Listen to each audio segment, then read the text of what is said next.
샬롬. 오늘도 하나님 말씀 앞에 나오신 여러분 환영합니다. 우리 함께 기도하겠습니다. 하나님, 오늘도 우리에게 귀한 이 말씀 주시니 감사합니다. 하나님의 전능하심으로 이 말씀 속에서 천국을 깨달을 수 있도록 주여 역사해 주시옵소서. 주님의 인자하심으로 여전히 교만하여 깨닫지 못하는 우리 심령을 일깨워 주시고 녹여주시고 열리게 하여 주셔서 이 말씀을 들을 수 있도록 순종할 수 있도록 주여 은혜를 베풀어 주시옵소서. 이 모든 말씀 예수님의 이름으로 기도했습니다. 아멘. 오늘 함께 살펴볼 말씀은 마태복음 22장 15절에서 22절까지입니다. 마태복음 22장 15절에서 22절까지 함께 살펴보겠습니다. 오늘도 우리의 인생을 명예롭다 하시는 주님을 찬양합니다. 지난 본문에서 예수님은 결혼식 비유를 통해서 하나님의 자녀와 천국으로의 초대를 거절했던 자들에 대해서 지적하셨습니다. 그럼에도 불구하고 그 비유를 들은 바리새인들과 말씀교사들은 결코 마음을 열지 않습니다. 교만하기 때문이에요. 자신이 세운 세계와 자신이 만들어 놓은 왕국을 하나님이 가지고 온 천국이라는 질서보다 더 귀하게 믿고 있었기 때문이에요. 나 자신을 하나님보다 더 사랑하는 것이죠. 그러한 자들이 또 이어서 15절과 같이 예수님께 다가옵니다. 이에 바리새인들이 가서 어떻게 하면 예수를 말에 올무에 걸리게 할까 상의하고, 예수님이 말씀하시는 바와 같이 듣기는 들어도 깨닫지 못하는 자들이 아닐 수 없습니다. 어쨌든 그들은 이런 계략을 가지고 예수님과 논쟁하려 합니다. 16절부터 18절로 이어집니다. 자기 제자들을 헤롯 당원들과 함께 예수께 보내어 말하되, 선생님이여, 우리가 아노니 당신은 참되시고 진리로 하나님의 도를 가르치시며 아무도 꺼리는 일이 없으시니 이는 사람을 외모로 보지 아니하심이니이다. 그러면 당신의 생각에는 어떠한지 우리에게 이르소서. 가이사에게 세금을 바치는 것이 옳으니까 옳지 아니하나이까 하니, 예수께서 그들의 악함을 아시고 이르시되, 외식하는 자들아 어찌하여 나를 시험하느냐. 그들은 가머니설로 예수님과 논쟁을 펼치려는 새로운 전략으로 나옵니다. 예수님을 향하여서 당신은 선하다, 참되시다, 진리로서 하나님의 도를 가르치시고 계시다, 이런 말로 다가옵니다. 근데 그들의 태도는 전혀 다른 판국이죠. 모순입니다. 그들은 사람을 외모로 보지 않는 예수님이라고 고백하면서 지금 예수님이 이런 겉만 번지르르한 말로 속가 넘어가 주기를 바라고 있습니다. 그 외모로 보지 않고 마음을 꿰뚫는 분이다 라고 얘기하면서 예수님께 자신의 속마음을 감추고 있는 이들이죠. 그들의 이런 얄팍한 계략을 꿰뚫고 계시는 예수님은 그들을 향해서, 외식하는 자들아 어찌하여 나를 시험하느냐 라고 호통을 치십니다. 우리의 악함과 교만함은 우리의 신앙생활을 이와 같이 만들 수 있어요. 내 생각과 내 주장을 유지하면서 마치 예배하는 척, 순종하는 척, 신앙생활을 열정적으로 하는 척 할 수 있다는 겁니다. 하나님을 이용하고 말씀을 내 삶에, 내 죄에, 내 주장에 합리화하는 데 쓰고 있을 수 있습니다. 내가 하고 싶은 기도를 해놓고 기도 생활을 잘하는 척 할 수도 있죠. 큐티할 때도 내 멋대로 해석해서 하나님이 나에게 응답하셨고 말씀하셨다, 깨닫게 하셨다라고 해석할 수 있어요. 우리는 하나님께 들어야 합니다. 따라야 합니다. 하나님께 맡기는 인생이어야 함을 잊지 마시기 바랍니다. 그것이 참된 신을 따르는 인간의 위치죠. 예수님은 이들과의 논쟁, 이스라엘을 식민지로 삼고 있는 로마 황제 가이사에게 세금을 내는 것이 맞느냐라고 질문을 던집니다. 배우는 척합니다. 그런데 그들의 계략은 예수를 넘어지게 하려는 자들이었던 것이죠. 여러분이 예수님께 배우고자 하십니까? 그렇다면 여러분의 삶으로 이어져야 됩니다. 만약에 우리가 실천이 없고 삶에 적용이 되지 않고 말씀을 듣는 신앙생활하는 척만 한다면 우리도 이와 다를 바가 없다는 사실 잊지 마시기 바랍니다. 그렇다면 이들이 과연 가이사 로마 황제에게 세금을 내는 것이 맞느냐라는 이 질문에 대해서 예수님은 뭐라고 하실까요? 이때 이 질문을 올바로 보기 위해서는 이때의 상황을 조금 더 살펴봐야 합니다.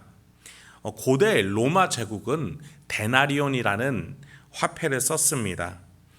지금이야 우리가 기술이 고도로 발전했기 때문에 단위별로 5만 원짜리, 10,000원, 5,000원, 100원, 50원, 10원 이렇게 쓸 수 있지만 고대에는 몇 가지 종류의 화폐밖에 없었습니다. 로마는 두 가지 종류의 화폐만 썼고 가장 대표적인 것이 바로 데나리온이라는 동전이었습니다. 한 사람의 하루 노동 품삯을 이 동전 하나로 치르는 게 그 당시의 물가였어요. 그런데 이 동전에는 로마 황제의 얼굴을 집어넣었습니다. 이 화폐를 쓰고 통용하는 곳은 이 로마 제국, 로마 황제의 영향력 아래에 있다라는 뜻이라는 것이죠.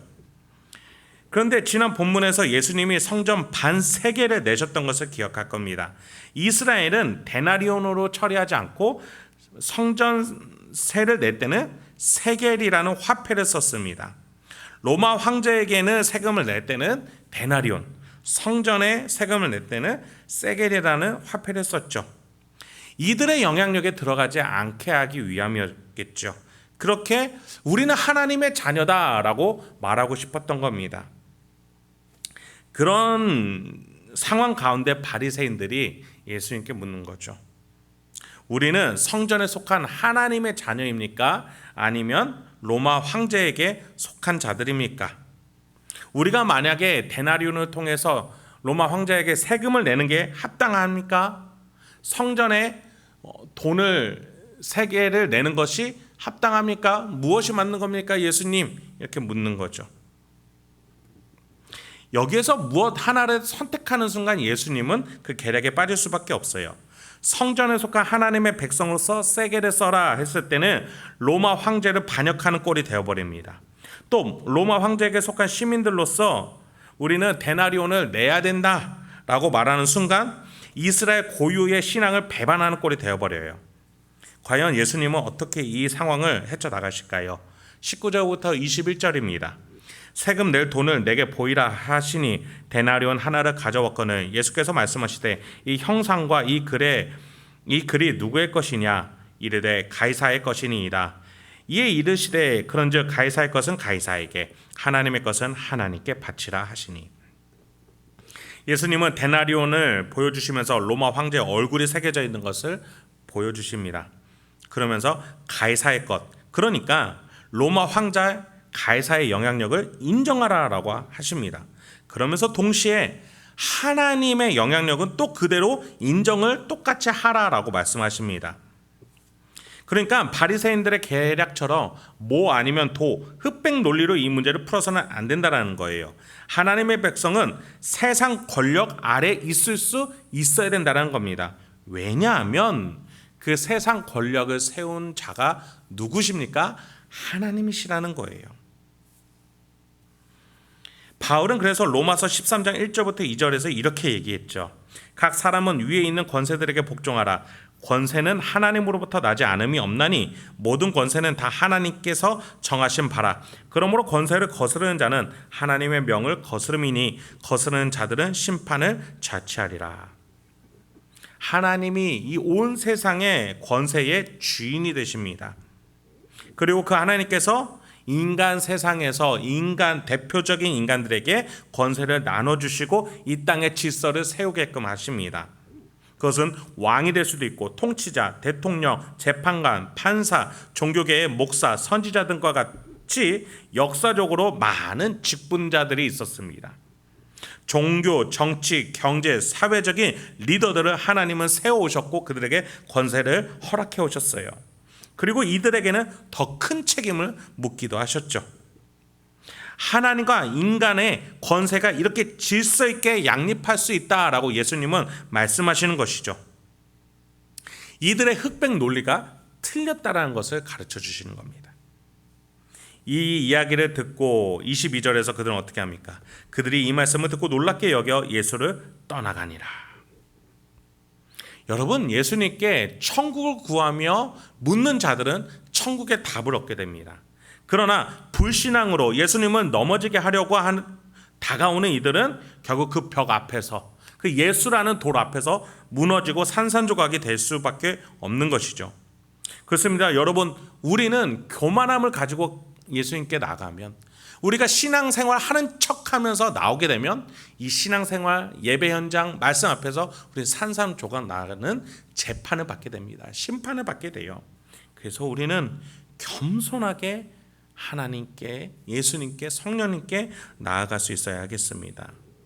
우리 예수님은 우리의 다스리는 왕이시요, 우리를 명예롭게 하시는 재판관이시며 우리의 가족 되시는 형제이시자 하나님의 독생자이심을 믿으시기 바랍니다.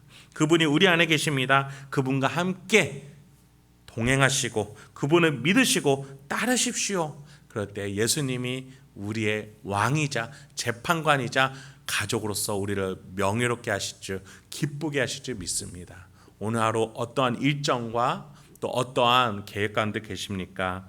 예수님을 따라서, 예수님의 가르침을 따라서, 예수님의 뜻을 따라서 명예롭게 사실 수 있는 저와 여러분 되길 소망합니다.